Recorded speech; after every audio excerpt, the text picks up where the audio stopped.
Hey everybody, so first of all, welcome back, I guess. Not really back in school, but back to learning, continuing content, and doing grades for credit. If you haven't heard by now or seen my thousands of posts that you are getting graded now on your work, and the stuff we're doing is new content. So we're moving along and you will be getting a grade, so to speak. So how this is going to work is just about every day you'll have a small task. I expect you to be logging in every day. The stuff I'm going to post shouldn't take you much longer than 20 to 25 minutes per day tops.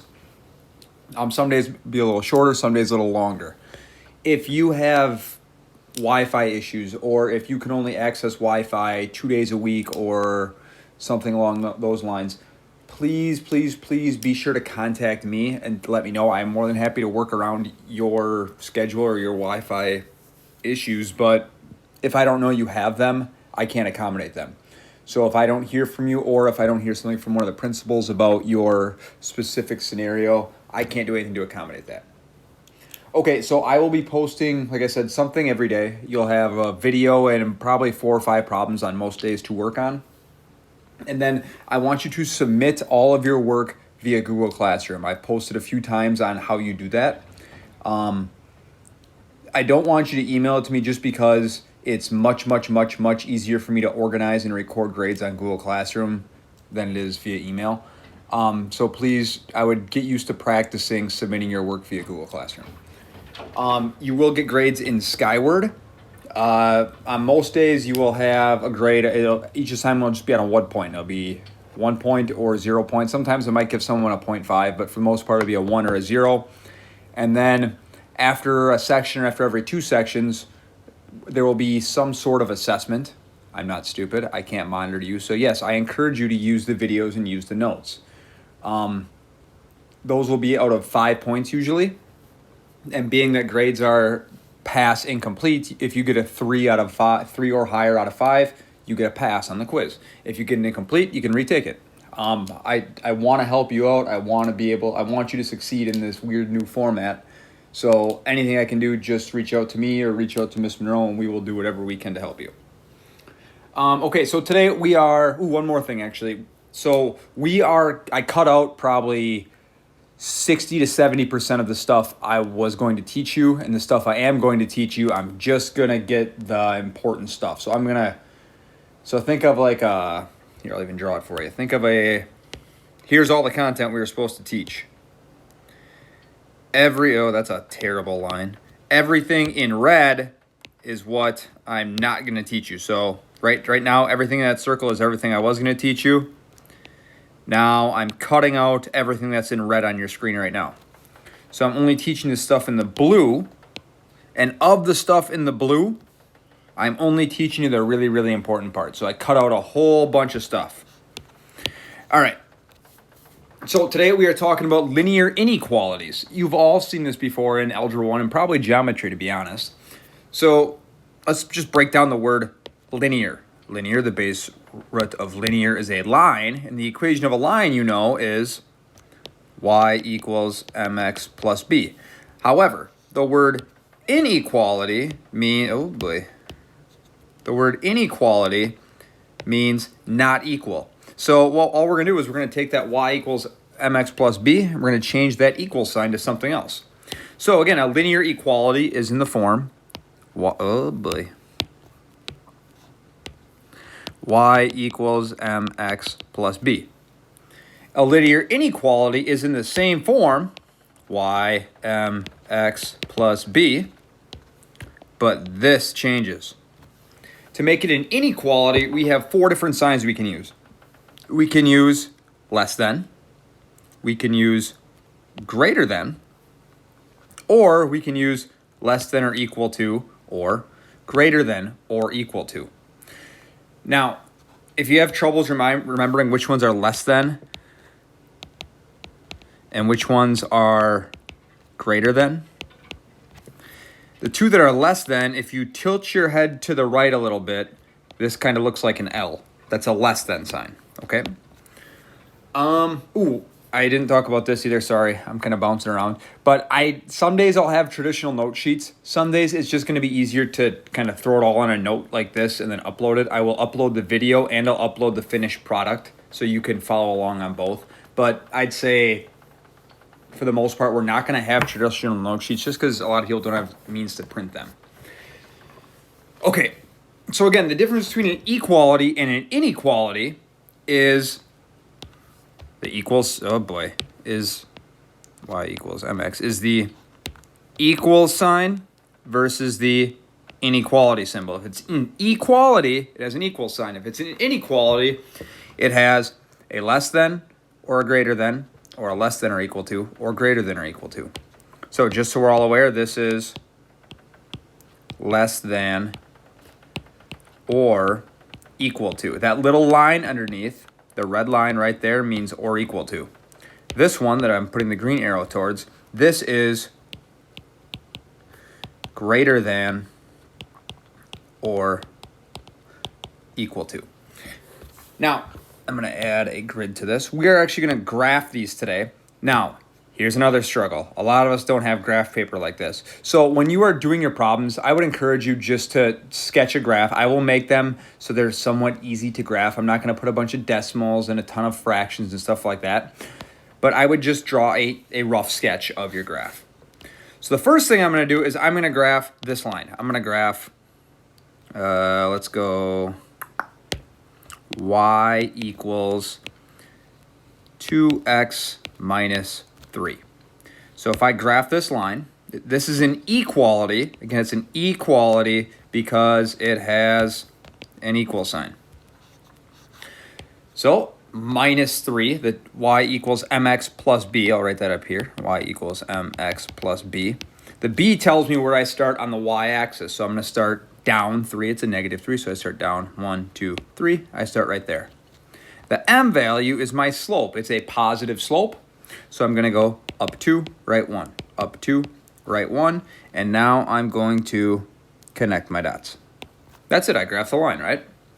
Now we're going to do the same thing. We're going to make this a linear inequality. I'm going to make my new equation be, let's go, y is greater than 2x minus 3. Okay, same thing. I'm going to go here. I'm going to go here. Again, I start down 3, y mx plus b. The b value tells me to start down 3, 1, 2, 3. The m value is my slope. I go up 2, right 1, up 2, right 1. Okay, now, the only thing that is different is obviously my inequality symbol. Whenever you have a less than or a greater than sign, we use a dotted or dashed line. That just means that, hey, any equation that's actually on this line won't work. And I'll show you what I mean by that. So I'm going to use a dashed line to connect my points instead of a solid line. Here I use the solid line because all those equations work for my equation. Here I use the dotted line because these don't work. For example, if I plug in the point, right there, this is point 1, negative 1. If I take this point and I plug that in here, we would get negative 1 is greater than 2 times 1 minus 3. Negative 1 is greater than 2 times 1 is 2 minus 3. 2 minus 3 is negative 1 is greater than negative 1. That is not true. Negative 1 is not greater than negative 1. It is equal. So that's why I put the dashed line here. It's not true. Now, I don't expect you to plug these points in. I was just showing you why we make it a dotted line. Now, the last thing we need to do is shade. Now, because this is an inequality, there's an infinite amount of numbers we could plug in. We could plug in 0 for x, the point 0, 1 trillion, billion, whatever, and it would make this equation true because 1 trillion, billion, whatever is bigger than 2 times 0 minus 3.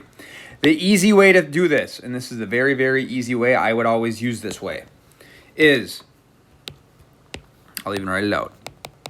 If y is alone on the left side. Again, I put left in a red color because it's very important. Okay? Then you can look at the sign and use logic. What do I mean by that? Well, first of all, what sign is this? This is a greater than sign, and is my y alone on the left-hand side? Yes. So, here we go. Y is greater than. So if someone is greater than you, are they above you or are they below you? If someone's greater than you, they're above you. So what I'm going to do is I'm going to shade above this line. And what I would do is I just go to every point, put an arrow up, and that's the side that I want you to shade. Boom. Done. Okay, let's try another one.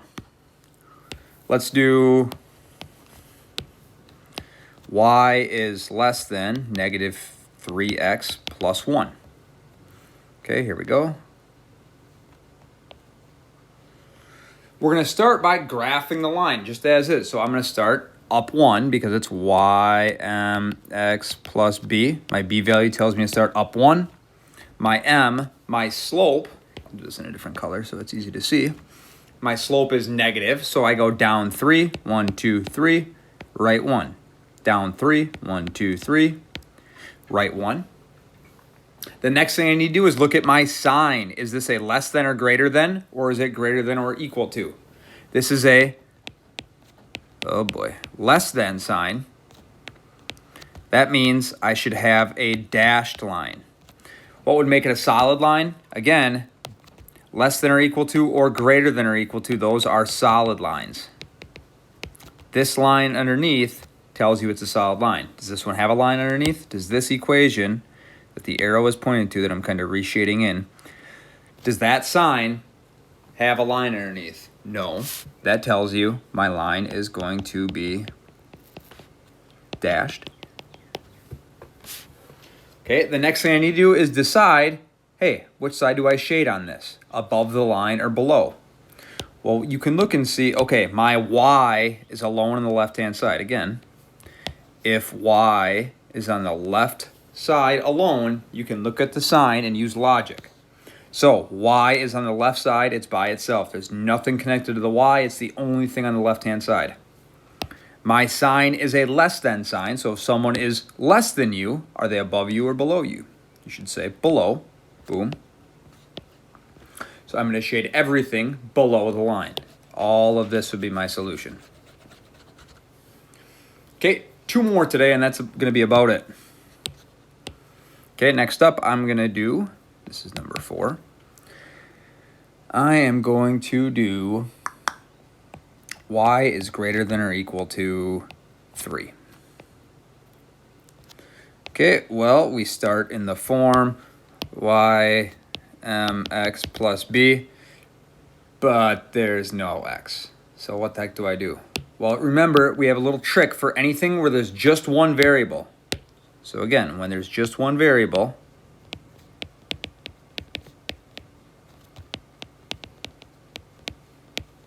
we're going to use Hoy or Vux. Which one do we use here? Well, this one has a y, so we're going to use the one that has a y. So this is going to be a horizontal line. Hoy, the H stands for horizontal, a horizontal line that cuts through the y-axis at 3. 1, 2, 3. Okay, now my horizontal line, is it going to be solid or dotted, and how do you know? Well, if you look at my sign here, if you look at my sign right there, this is going to be a solid line because it's greater than or equal to. So instead of putting a dashed line like before, I can use a solid line. Okay, the last step now is to decide above or below. So am I going to graph above this line or below this line? Well, since it's a greater than sign, someone's greater than you, they're above you, I'm going to shade above this line. And there is your final answer. Okay, last one for the day. We're going to do number 5, which is y is less than or equal to negative 2x plus 2. Okay, there's your axes. Okay, your first step is going to be plot your points. So this is y mx plus b. B tells you to start up 2. Your m is your slope. It's negative 2, so I go down 2. Negative tells you to go down, right 1. Down 2, right 1. The next step is to see solid or dotted. Again, since this is less than or equal to, the or equal to tells you it's a solid line. So now connect your points.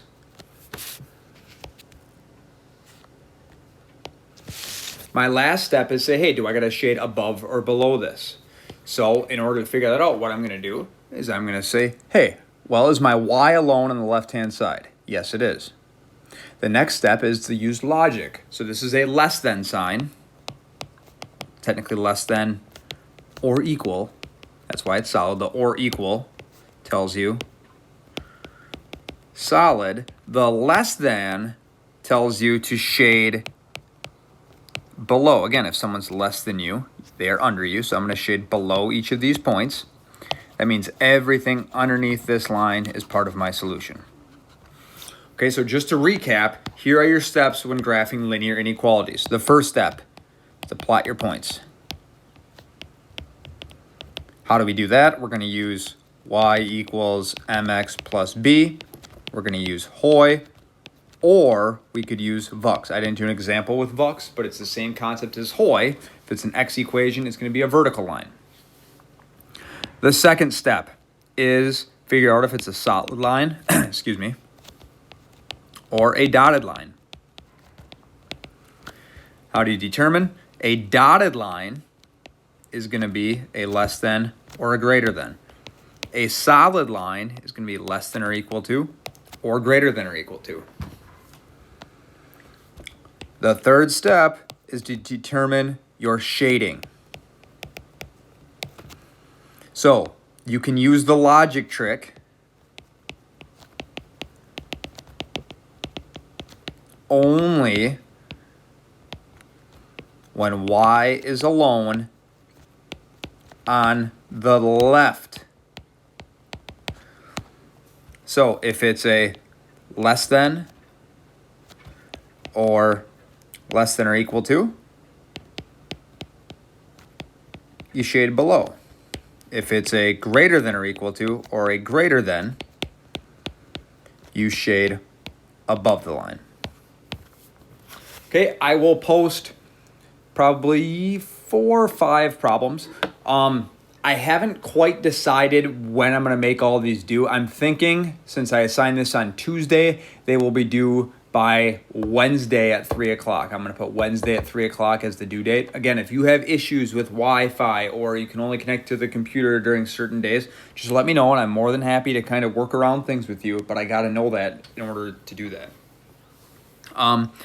Again, please submit everything via Google Classroom, and I hope you have a great day. Any questions?